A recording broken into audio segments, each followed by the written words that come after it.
Today, we're going to talk about key performance indicators.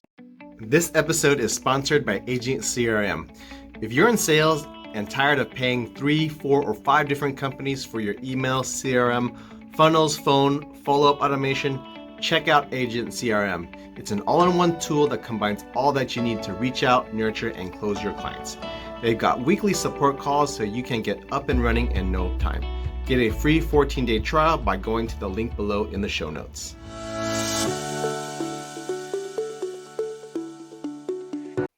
Hey everyone, this is Dan with the Intentional Entrepreneur Podcast. I have a very special guest with me today. He's a dedicated champion of small and medium-sized businesses. Beginning his career in Austin, Texas, he honed his skills as an accountant and control for various bars and restaurants. His journey continued at Scale Factor, where he advised clients across diverse industries. His ultimate ambition was fulfilled when he became a co-partner at Strata Cloud Accountants, where he provides top-tier advisory and CFO services. Strata Cloud Accountants was founded on a shared principles focusing on family and freedom to grant financial independence to clients and foster a healthy work-life family balance for their team. I do want to welcome to the show, Kyle Smith. Hey, Dan. Happy to be here. Thank you for hanging out with us and sharing your thoughts. And before we kind of dive into the topic of KPIs and how to best use them to increase our profitability, can you share a little bit about your backstory and how you got to where you are today?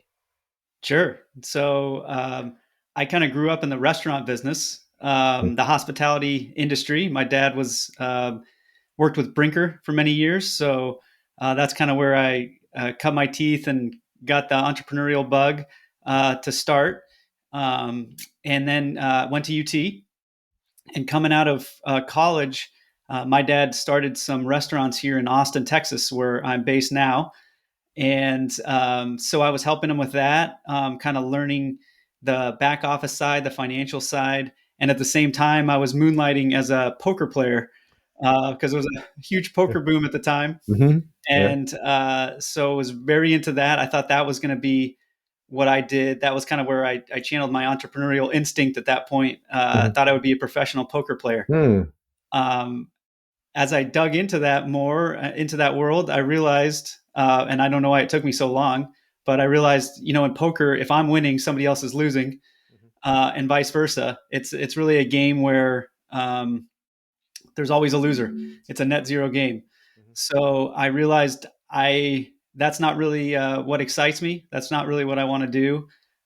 So I kind of then realized that's where I want to start a company where I can help people. That's kind of the impetus behind it. And from there, I was just figuring out how do I learn enough to be able to do that. So I worked with a lot of hospitality groups here in Austin.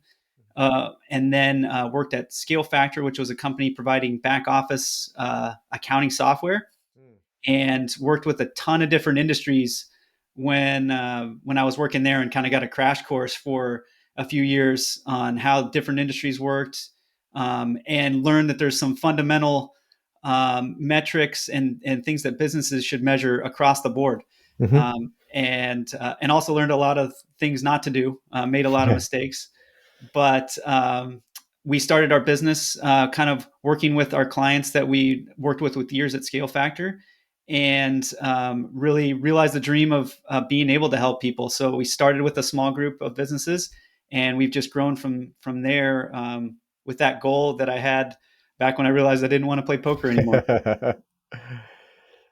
So today we're going to talk about key performance indicators, and this is, it can mean a lot of different things to a lot of different people. Today, maybe we'll just take a high level look at KPIs and interpreting that information, so that obviously we want to always improve profitability. But can we talk about maybe a couple of KPIs that all business owners should be aware of and how they are generally measured? Yes. So first, a KPI. Well, one, a lot of times when I talk about KPIs with clients, or if I'm talking to a group of people, they're usually, I can see the fear in their eyes sometimes. So it is a scary topic, or overwhelmed, Mm-hmm. where they might think, hey, I'm not a financial person. I can have a financial person do that. I'm not interested in it, but I do believe fully that we have to have a financial person Mm-hmm. involved. If that person is you, or if it's a fractional CFO, which is what I do, or an in-house CFO, it doesn't matter. Any of those, there has to be a financial function in the business. One, Mm-hmm. and two, you as a business owner have to have a base level knowledge of the finances and how your business is working, no matter what. Mm-hmm. Mm-hmm. Um, so that's where we start, and that's the why that I explain to people why it's important, no matter who you are as a business owner, to look at the KPIs. And like you said, on a high level, it takes less than 30 minutes a month to get started. Uh, and what a KPI is it stands for key performance indicator. Really, what that is a measurable. It's a financial measurable of the business. The ones that I'm looking at least, are financial measurables. And the idea is that if you look at them month to month to month, you can see things that pop up. You can see discrepancies, and you don't necessarily need to know the answer immediately. But what they can do is start asking the right questions, so then you can dig in and find out what's going on in the business. So the five that we look at month to month, and this is just a starting point for businesses. Obviously, we go a lot deeper with our clients, but you can understand a business top to bottom if you understand revenue, gross profit percentage, net income, net income percentage, and net cash flow. And all of those are on the profit and loss statement. And that's a statement if you're running QuickBooks as a software, for instance, an accounting software, you can go to the reporting section and run a profit and loss statement right off the bat. And it's just your revenue at the top, all your expenses, and then your net income is at the bottom. Net income is how you did as a business from one month to the next, either positive or negative. So that's where we start. If you can understand those metrics, those five measurables of your business from month to month, you can be super successful. So you did talk about profit and net cash. Can Yeah. you can you kind of dive into the differences between those two things? Yeah, absolutely. So um, I have great examples that I usually talk with people about for each of those. There's a really interesting case with what you just asked about. We had a company come to us kind of after the fact, and they had gone to a bank and asked for a loan to expand their business. And their cash in the bank was pretty solid from month to month to month. They had enough working capital, they had enough cash to operate the business. They weren't losing cash. So they were in a decent position, they thought, and they thought the business, since the cash position was pretty stable, they thought that they were doing pretty well. Mm-hmm. They gave their books to the bank, their financials to the bank, and the bank came back and said, "We can't lend you money to expand because you're negative on your net income from one month to the next, and your payables balance on the balance sheet is getting bigger and bigger and bigger every month." So basically, what that meant was they weren't profitable as a business, and the reason they were having not having a cash issue necessarily is they weren't paying their vendors from one month to the next, and their vendor balance was continuing to build up. They were keeping that cash in the bank, and the bank said, "I don't want to lend to y'all because uh, you're going to have to take that money and go pay back all the vendors that you owe." So they were pretty surprised by that. And if they had followed kind of what we prescribed, looking at those metrics, at least on the high level every month, is if you'd looked at net income and you would have seen it was negative, and then you would have looked at net cash flow, and you don't even have to understand how a cash flow statement works. You could run a cash flow statement. There's a line at the bottom that's net income, um, and if they'd done that math, they would have seen our net income's negative and our cash flow is break even or positive. Why is there a discrepancy there? And then, maybe you could have gone to your bookkeeper or reached out to someone like us. Or if it's you, do the work yourself. But at that point, if you're going to expand and you're going to give your financials to the bank, you need to understand why there's a big discrepancy between net income, which is how you did in the business operationally, and cash, which is your actual cash in the bank. And they would have been able to see that if they'd been looking at those two metrics. Yeah, yeah. So my next question is, obviously you have these particular KPIs, and maybe you can answer from the lesson that you just gave us. Okay, we have all this data, right? Now, what do I do with it? Yeah. Yep. How do I analyze this and make decisions based on the numbers that have came out? Yeah. I mean, it's really specific from business to business, but I can give another example. I mean, just looking at revenue every month, everybody thinks that that's a simple, that's an easy one to understand. That's a simple one. I'm already looking at revenue as a business owner. They may be saying that, but we had a business that we worked with where all of their revenue was generated by sessions. Their employees would do a session, and that would be revenue. So the driver for their revenue was how many sessions their employees did per week or per month. At the end of the first month, when we were looking at the numbers, we found out they did about 40 grand less than we expected them to do. Um, and so that's why it's also important to project out what you think and understand how the revenue actually works. So that's the biggest one. You have the numbers. If you understand that, hey, I have a business where each session generates revenue, I'm expecting to do 500 sessions this month. So I think my revenue is going to be 500 times, $50 per session that I charge.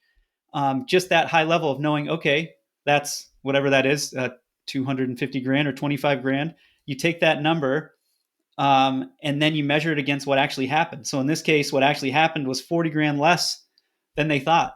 And what happened was their employees on average were doing about 4 to 5 sessions less per week than they'd expected them to do. And in that case, they did two things are positives that come out of that. One, they were able to go back to the team and start measuring on a weekly basis to make sure that they were hitting the numbers that they were expecting to hit. So they were operationally, they were able to really hone in and make sure. And if someone didn't hit it, they could find out why and adjust, which is really important. And then what we could do on the financial side, if you're asking, how do you use these numbers? What we can then do on the financial side is say, okay, what does it look like if you do 4 or 5 sessions less per week per employee for the entire year?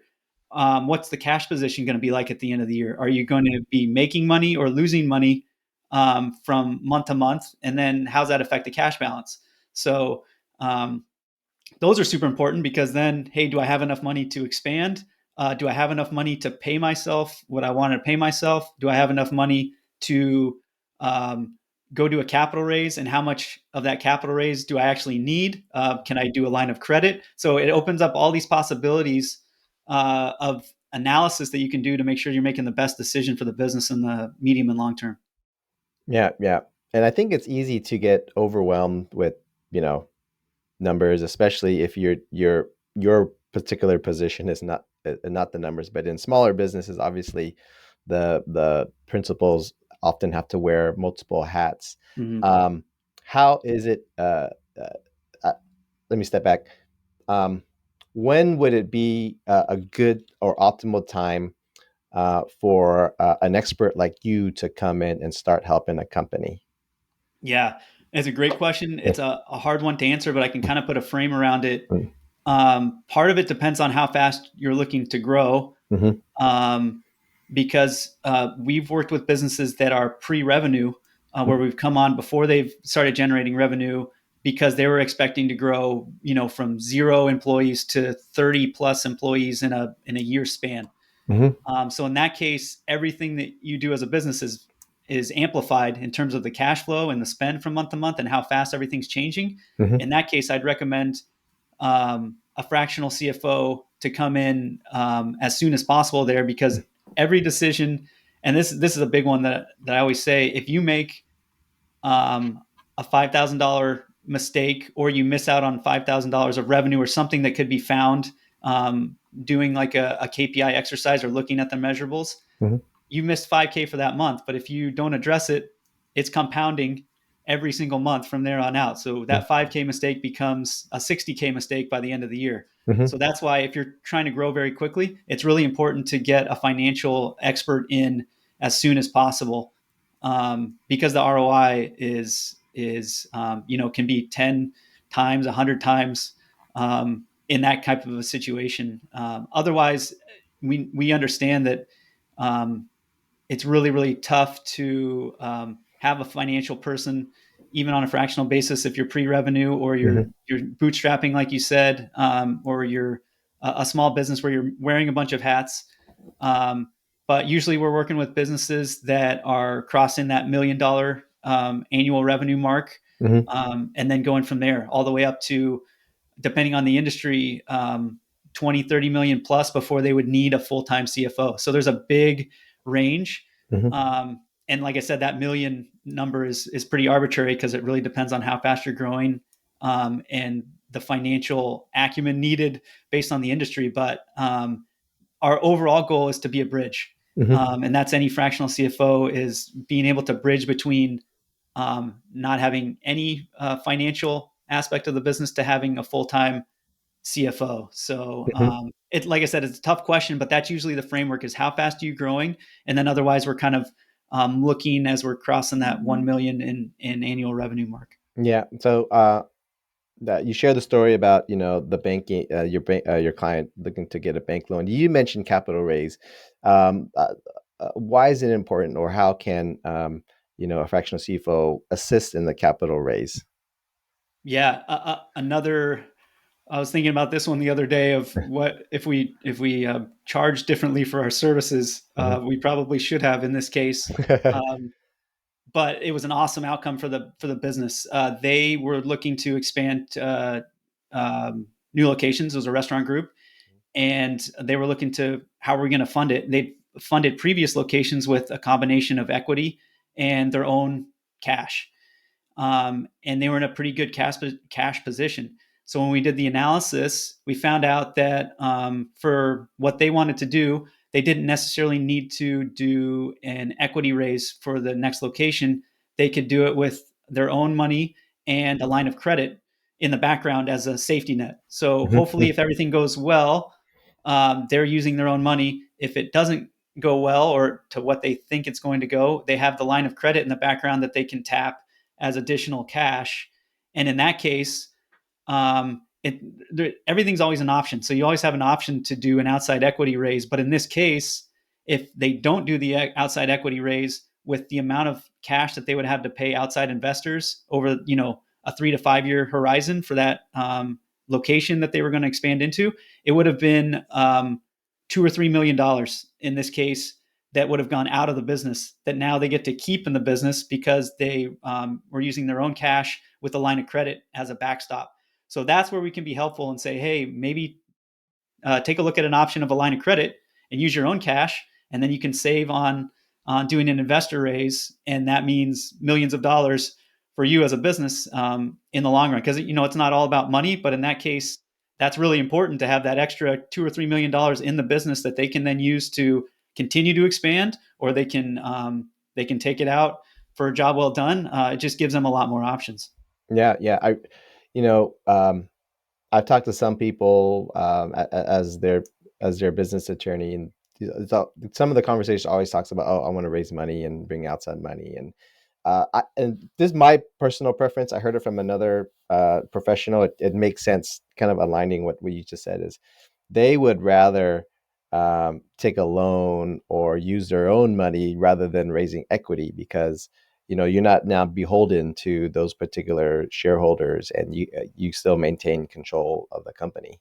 So I Yes. think that's fantastic, that that it's a door that they wouldn't have not opened had they not, had you not working with them to see, oh, you can raise the same amount of money, or you can finance this second location without having to bring in outside investors, and then potentially giving up millions if they're exiting or however they're doing down the road.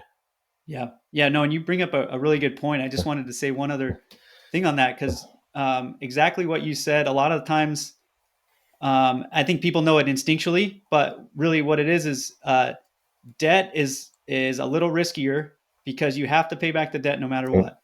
Mhm. Equity, effectively, what you're doing is your downside now is lower, like we were talking about, because if you're really successful, you're paying them out, depending on the agreement, for the life of that business or that expansion. The upside is that if you're not as successful as maybe you're projecting, you get to pay them back based on the profits of the business. So you can have a much longer time horizon to pay people back with equity. That said, a lot of the time, those equity holders are not going to sit there and be patient. Right. So you have to factor that into the decision. It might be more risky with debt, and and I'm not disputing that, but I'm saying there's also issues equity raising too. So I agree with you that it's always a good option to consider, can I finance this with my working capital and maybe a loan, a small loan, or something as a backstop to make sure that we're going to be good, as opposed to equity. And not saying equity is bad, but just agreeing with your point for sure. Sure, sure. Thank you. Hey, we're with Kyle Smith, partner at Strata Cloud Accountants. Um, are there any parting thoughts like you want to share with the audience about using KPIs to increase your company's profitability? Yeah, I'd say the biggest one is just don't get overwhelmed. Take the first step to do it, and don't expect that you're going to have all the answers necessarily when you get started. Like I said before, it's about asking the right questions, and that's what those KPIs, the measurables, do. So just get started. I do want to just explore just a little bit. How important is it to work with a professional like yourself to whether most likely you come in as a fractional, right? So I think that's probably how most small medium-sized business they don't necessarily hire one full time right away. They hire a fractional one. Um, and it's almost like obviously you're the subject matter expert, but relying on someone like you to obviously ask the questions, bounce ideas off, give it give advice. And it's much harder as the business owner just to, all right, I got these KPIs, and unless you got the background to do it, it's hard to make decisions just based on the data dump that you got. So uh, explain a little bit or share a little bit about how it would be beneficial to bring in an expert just like you, just if not anything, a sounding board. Yeah, that's a huge one. So Yeah. it's to directly, or let me start with indirectly, because I think it's important. There's the financial thought leadership, just like you said. So having that sounding board as you're growing and expanding is really important, or whatever decisions that you're facing as a business. That's the way we like to think about it, is you've now got the financial foundation, and you've got that sounding board. And certainly a lot of time we're almost like a therapist in a way, Mm. because it's really important to listen. And if you're the business owner, it feels really lonely a lot of the time. So having us there to bounce ideas off of, and we can make suggestions like the examples that I gave, that's super important. Even if you can't put a direct dollars and cents return on that, I know that it's incredibly valuable, and we've seen it time and again. And then directly, we do things like negotiating with vendors, with landlords. So we worked with a landlord where we changed the percent rent structure, and we brought the floor down, which meant that that business now had a less cash leverage position on their landlord, and they could be more successful. And then at the same time, the landlord would share if the business was successful. So basically, they deleveraged their business a little bit with what we were able to negotiate. And then we can negotiate with big vendors that business has as well. So that's a direct ROI when we get savings there for our services. So yeah, multiple ways. Like I said, having to the ability to be a sounding board for you as a business owner, and then the direct benefits of the things that we can do, taking action when we see things that need to get addressed on the financial side. All right. Thank you so much, Kyle, for hanging out with us, sharing so much information about KPIs and best practices with your accounting and finance. Right now, we're getting to the lightning round for entrepreneurs. Are you ready? Let's do it. Yeah. All right. Who do you look up to? Pretty cliche, but I'd say my parents. Okay. All right. What's the best business advice you've ever received? I'd say don't let perfection be the enemy of progress. That's a good one. What's your favorite business book?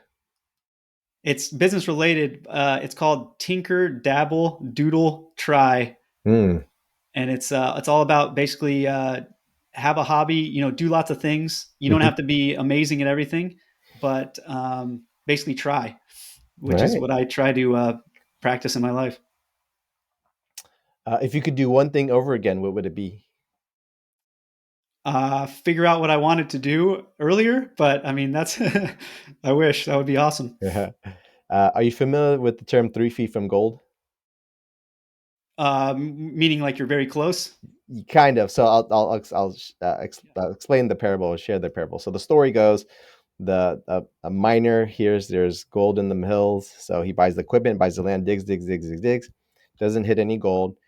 He sells it to the next guy, and that guy only digs 3 feet and he hits gold. So the question is to you as an entrepreneur, as a business owner, how do you know when you might be 3 feet from gold or you need a pivot?